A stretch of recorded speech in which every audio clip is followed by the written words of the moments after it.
the disclaimer! I'm the other one, you bastard!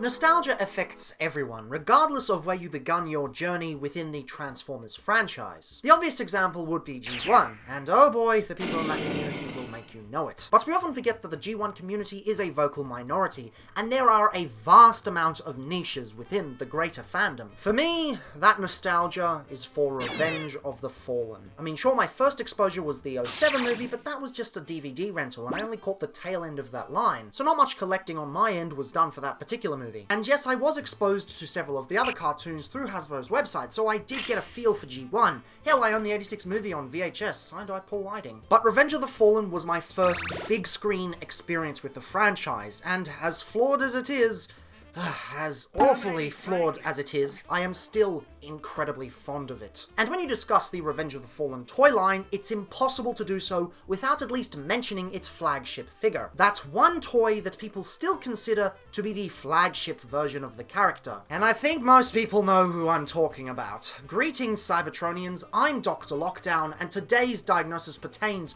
to the legendary Revenge of the Fallen leader class, Optimus Prime.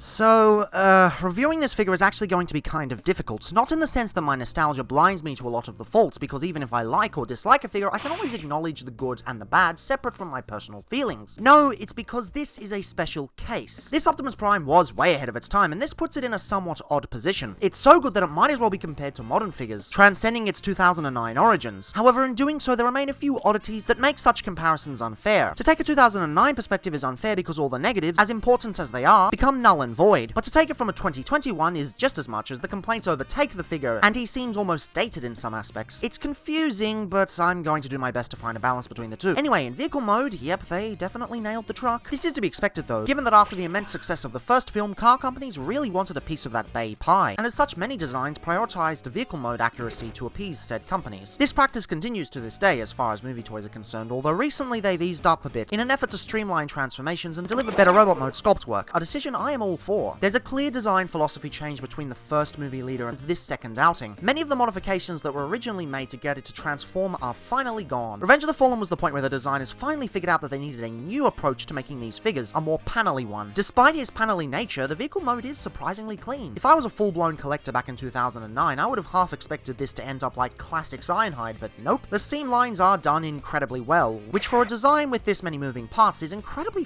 commendable. The few transformation joints that exist here are made even less noticeable thanks to the immaculate sculpted detail. Like, Jesus Christ, there are so many rivets on this thing. You get rivets on the nose, rivets on whatever this thing is, rivets on the doors, rivets on whatever this side is, and while we're here, I was initially confused with how this was handled. It seems like the doors have been incorrectly mirrored, a problem that I had with the Battle Blades version as well, or at least the Dark of the Moon Kmart redeco, since as far as I recall, Battle Blades never released in Australia. I went back to check the on-screen truck though, and my word, it's accurate. Even back then they were getting little details like this right. My word, what attention to detail. To be fair, the original did attempt as such, but it didn't really pull it off that successfully. The back section remains remarkably clean as well. I'm astonished that back in the day they were able to accurately depict the back of a truck as the hollowed out mess it was supposed to be. A design that to this day remains incredibly rare. As far as I can tell, the only two figures recently that managed to pull this off are Studio Series SS38 and Masterpiece MP44, the latter of which I won't go into because f*** that thing. I also really like how they've incorporated the transformation tab into the trailer hitch. I'm honestly surprised more companies didn't take advantage of this peg here, although to be fair, it was the infancy of third party and the heavy hitters that we have these days weren't really in the public eye. And while we're back here, you'll notice that there's a pretty well hidden battery cover. Prime takes two AA batteries back here, and in vehicle mode he becomes a road bot with lights and sounds. You only get one sound, but it's a pretty neat feature.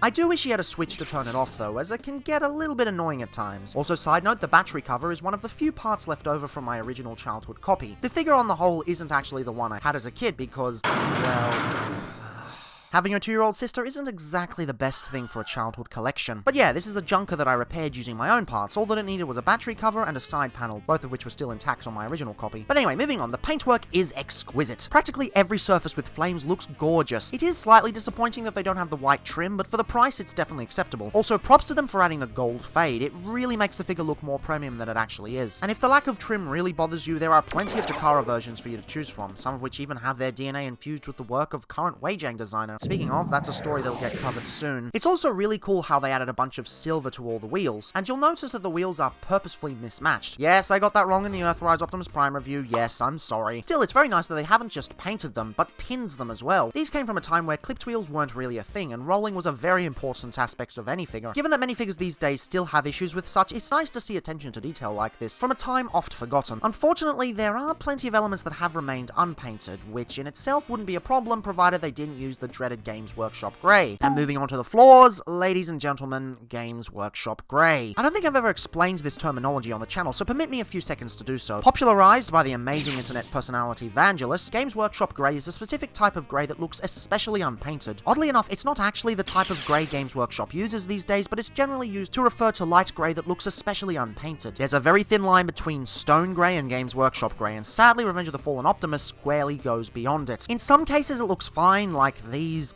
whatever they are on top of the windshields, but in most cases it looks incredibly tacky. I understand the necessity to keep the budget down, but a darker pigment would have been greatly appreciated. And credit where credit is due, since it's broken up a lot more effectively than the original version, it does look far better, but even so, you still got the entire grille slash bumpers slash headlight section done entirely in this stuff. I'm fine with them not painting this section, as that becomes the bottom of the feet, and that would cause some pretty hefty paint chipping, but for f***'s sake, they should have used a darker shade. And while we're here, there is also one tiny nitpick I have with the front section. The Autobot symbol is painted way too thickly, you can barely see the sculpting. I realize red is a very difficult color to get right, but to compensate they probably should have chosen a different color altogether. This is a very minor nitpick though, and honestly it doesn't really affect the overall design, at least to the same extent as the grey plastic. The other minor nitpick I have is that the rubber smokestacks aren't that great. But given these are toys for kids, it's either this or smokestack circumcision. Yeah, this alternative seems better. I've also seen people complain about the Mecha Live gears, which I'll explain the function for later, but honestly I don't really see a problem here. If you don't like the gimmick, that's more of a personal thing as opposed to a genuine criticism. Yeah, the robot mode's functionality of such is a bit gint in comparison to his line mates, but that's to be discussed later. Oh, and one more nitpick that I forgot to mention, so I had to awkwardly shoehorn it into the script. The wheels at the back don't tab in. It's pretty annoying on uneven surfaces, but on flat ones it should be fine. For now though, even though some of the plastic is pretty bad, it's still a remarkable alt mode. It expertly captures the essence of the character and the on-screen vehicle mode. Putting it next to the original, there's just no contest. I realize the designers were working in the restrictions of Unicron Trilogy engineering at the time, and sure, it's a much chunkier and way more solid vehicle mode, but I'm sorry, it's got nothing on the Revenge of the Fallen version. It's also better than the Studio Series rendition, although that one's trying to pull off the same on-screen model at a very small Voyager size, and the alternative is, definitely not a choice I'd like to make. Anyway, size-wise, this really is a beefy leader. Not as beefy as other offerings around the time, but given its complexity, it's perfectly understandable. And on the topic of complexity, let's take a look at that, shall we? No, don't click away. I know you're scared, but trust me, this transformation is nothing to be afraid of. Revenge of the Fallen Optimus Prime's transformation is infamous amongst the community, but honestly, it's not that bad. Older fans who grew up with much simpler and chunkier transformations were probably put off by this because it is a very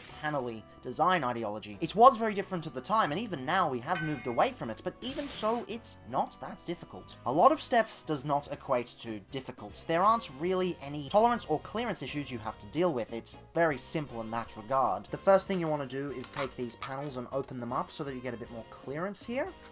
Then you take the entire top panel and fold it over, and because it's on a double hinge, you fold it all the way, although there's no way to actually lock it into place, which is a bit of a bummer. You want to come to the front section and unlatch that section, and then also come over here and unlatch this entire section here, and you'll notice the feet come undone. You've got a double hinge back here that separates and moves backwards, like so. You can already see how the legs are going to be formed. You've got a peg in there, and a slot there, and the whole thing just pegs together, and makes that nice noise. Ooh! You then bring the wheels up.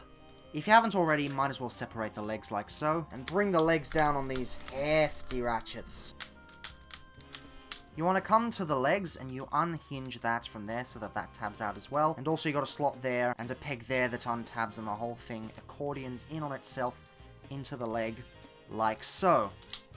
And the feet are brilliant. What you want to do is open up these side panels here, collapse the front grille into there, and then you got a double hinge, the red double hinge, and this whole thing collapses into itself like so. You got tabs there and tabs on the other side, and the whole thing clicks together nice and solidly. It goes from all of this junk to this. That is ingenious engineering. And of course you move the wheels down. You want to separate the arms ever so slightly. Take these canisters and just bring them out ever so slightly as well. And then you move these down over the arms, which will allow you to untab the chest elements like so. This was where most kids had trouble because they couldn't figure out how the arms and that whole thing pegged into it. It was a bit complicated for them. Well, some kids anyway. I never had an issue with this. You got 2 pegs there and 2 slots in the chest, and you just bring everything back and tab it all together. And we'll do the rest of the chest last. The first thing you want to do is bring these out. You've got the double hinges that need to go behind these 2 parts here, otherwise they're not going to work. And that will slowly allow you to move these up and then use the double hinges to lock into each other, so the whole thing kind of folds inward on itself. So behind that, so that you can fold up and then use the double hinges to go around and into itself. That then allows you to bring the head up, which will make the noise, I am Optimus Prime, and all that jazz. Might as well orient the arms properly. First thing, you move it down a bit so you can access the spike. That'll give you enough clearance to bring the arm into place. Come around to the arm and fold this bit up. Take the panel and push it inwards. Use the button here to extend the sword just so that we can move things around properly. Then collapse that on the side, bend a little bit, and fold the sword in again like so.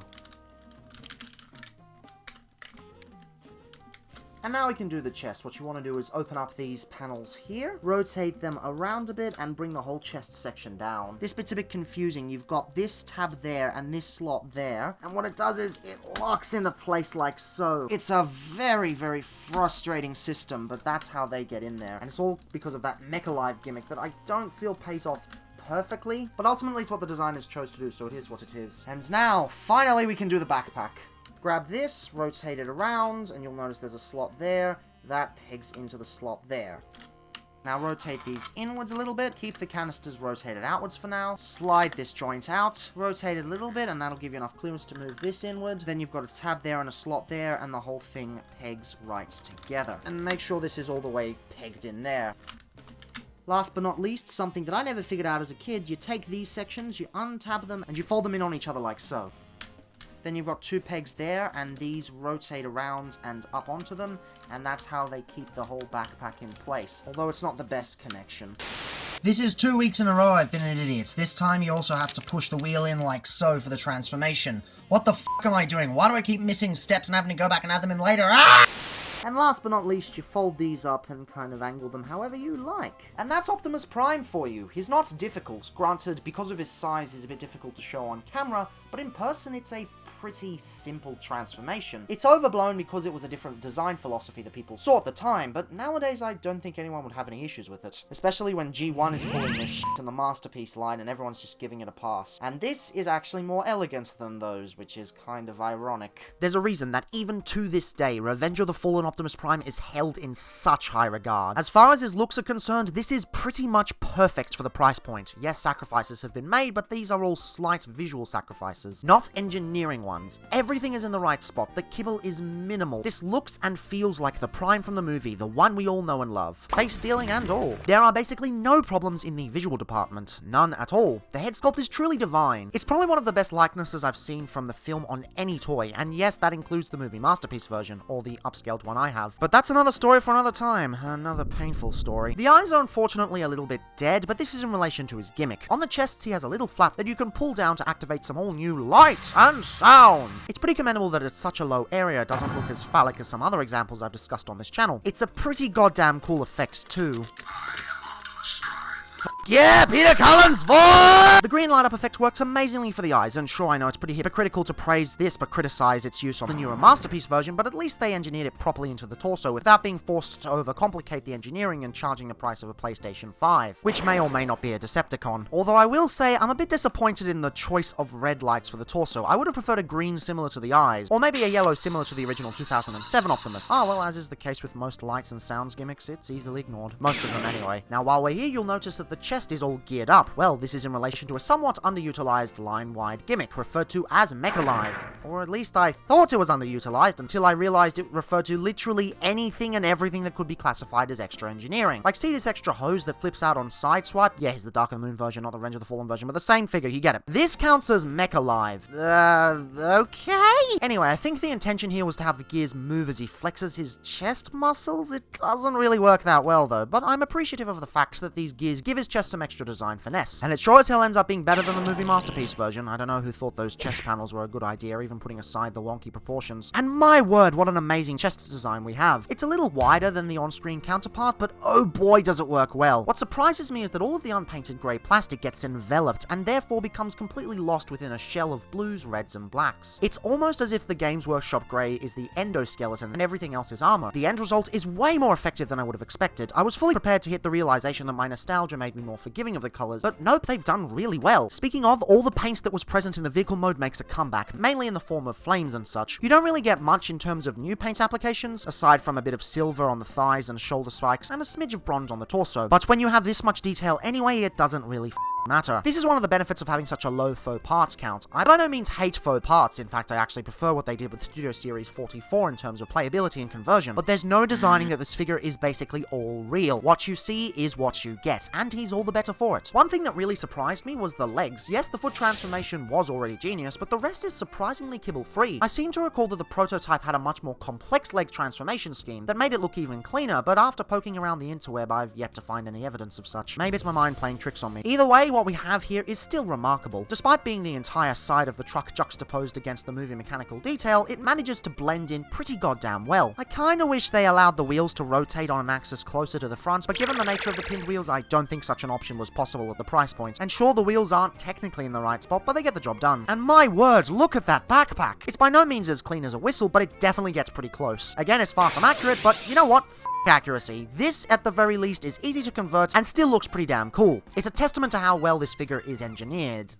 Except for a few parts. As stated earlier, in terms of how he looks, he's bloody perfect. Unfortunately, there are a few issues with the articulation engineering and the build quality departments that do hold him back from tangoing with the best of the figures we get these days. Whilst on the back, and you may have noticed this during transformation, the tire covers have woefully loose connections. Already you have to deal with the triple hinges that wobble around alongside the swivel on the base, but when you combine that with the incredibly loose connection port, all hope of them staying in place is lost. And this isn't exactly an easy fix, as there's no real way to keep everything tabbed in place without f***ing with the clearance on the tires in the truck mode. But even then, they could have at least thickened the tabs or the sockets at the end. I mean, sure, I can do that myself, and eventually I probably will, but I shouldn't have to. Secondly, the arm posability is a little bit wibbly. Don't get me wrong, I love the design they've got going here. Yes, it's the part of the robot where the kibble gets sacrificed the most, but even so, the commitment to honoring the screen model with its appearance is commendable. Sure, it's not as clean, but it does have the same spirit. My problem doesn't lie with how it looks, though, it's how it poses. Thanks to the sword storage, a lot of the elbow and bicep articulation remains gimped. Fortunately, once you flip out the swords, this becomes a non-issue. Still, it's one of the few examples where I prefer the functionality of the movie masterpiece version. They should have had these swords act as clip-in accessories, as it would have allowed for much better posing. Yes, later Takara revisions of the mold did go with this functionality, so hindsight is 2020, quite literally, but we're not reviewing those. We're reviewing the original, and the point still stands. Still, that articulation isn't as bothersome to me. No, when it comes to articulation issues, the one that baffles me the most lies in the legs. You wanna see the thigh swivel?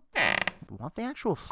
Why is the range so small? You've got all this space back here and it doesn't even reach it at all! It baffles me why they would have made such a decision like this. Fortunately, I have my old childhood junker so I can disassemble it to see what the actual f*** is going on. And looking at the inner workings... nope, I still don't get it. They've deliberately added this locking mechanism that does all, aside from ruin the articulation. Matter of fact, while testing the unscrewing method in preparation for the review, I was able to easily modify the piece to unlock the full range of articulation. As such, I'll create a separate video ahead of time that outlines a fix for such. It'll be filmed after, but released before this video, since I did this ahead of time for reasons that'll become apparent in the next review. Suffice to say though, this arbitrary limitation on articulation makes zero sense and massively hinders the potential to stand up to modern figures. This is where it becomes difficult to decide how to judge this figure. By classic standards, it's an absolute knockout in every single category. As such, it might even be unfair to compare it to figures of the time, as it's so ahead of its time. That said, when you bring it next to modern figures, those thighs really become apparent. It does everything else so perfectly that this becomes even more frustrating. And sure, there have been leaders without thigh swivels before, but Revenge of the Fallen was the turning point in overall design philosophy for the franchise. This was the point where thigh swivels, bicep swivels, elbows, and even head rotation became the norm. It was a new age of articulation, one which would remain a constant until Siege acted as the next step. I may be going too far with complaining over an honestly fixable issue, but this is truly how I feel, and even then I shouldn't have to fix it. When the original 2007 leader has superior articulation, you know mistakes were made. Although that's not to say he has overall bad articulation, he's still pretty decent even by the standards of the time, although you may wish to extend the swords before attempting such. For a 2009 leader, he has pretty much everything you could ask for, bar a waist swivel and articulated fingers. The latter is another thing I heard they had to cut back on, but again I can't seem seem to find any evidence of such. You get a swivel at the wrist though, which is pretty nice, and I'm not particularly sure how they could have engineered a waist properly with the sound gimmick in place. I'm pretty surprised the head is able to turn though, given its light up feature. The wire in there must be pretty sturdy. Suffice to say though, this Optimus Prime can get down! Stop right there! I've already done that joke. Anyway, the swords offer some pretty neat posing options too. Again, I would have preferred if they were clip-on accessories, but they still look pretty neat. It's a pretty weird effect though. You've got clear plastic with a sort of bronze effects over the top, similar to the bronze fade on the sides. It allows just enough transparency to be added without making them look cheap. I love this effect, even if the previous owner bumped into a spot of paint chipping along the way. These have the potential to look amazing, if only he had the proper thigh swivels to back it up. Also, if you're unfortunate enough to own Revenge of the Fallen Jetfire, you can combine the two. You really don't want to, but you can. Okay, first off, maybe we need to do a mini review on Jetfire. It's awful. Absolutely awful. 1 out of 5. But apparently that doesn't matter. Everyone says Jetfire's meant to be bad so he can properly combine with Optimus Prime. And how does the combination fare? Well, I'd ask for some of the drugs these people are on. But let's be real. No amount of illegal substances could possibly account for the shitty design or the defending of this engineering. Jesus Christ, this is beyond awful. It's abysmal. It looks incredibly cluttered, and it pretty much renders all articulation from the waist down useless. Even as a kid, I hated this system, and nobody I knew had this because of its infamy. It's only these days that I see him getting praise, and I'm sorry. Whether you compare him to the Studio Series version or not, he just doesn't deserve any of it. Thankfully, none of this compromises the engineering of the base figure. It's still a remarkable piece despite some of the questionable articulation choices in the thighs and arms. There's a reason it remains so highly regarded, where other toys from the same line have been forgotten, doubly so with the recent Studio Series offering. Look, I'll be honest, I do think the second Studio Series version is the better toy. Yes, it has a worse backpack, but the transformation is way more fun and the articulation is top tier. That said, there's a special quality to the Revenge of the Fallen version that cannot be denied. Beyond personal nostalgia, he looks utterly incredible in both modes. Given his size too, he makes the perfect centerpiece to any toy collection, even for collectors who don't purchase that many figures. Every few years, we get the definitive Optimus Prime of the generation that everyone should sample at least once. Recently, it's been SS38 and potentially Earthrise, as the latter may not remain as highly regarded as the year concludes, but who knows, I hope he's highly regarded in the future. He is bloody good, and I think he should go down in history as the G1 Prime. In the years before it was Cybertron Prime and Robots in Disguise before that, and who could forget MP10, the definitive Prime for many collectors, even with updated versions on the market. The point is, Optimus Primes mark cornerstones in Transformers history, and this by far deserves his spot amongst them. He is worth the hype, faults and all, and honestly, out of my entire collection, I don't think I've come across a single figure that exudes this same sort of powerful energy. And ultimately,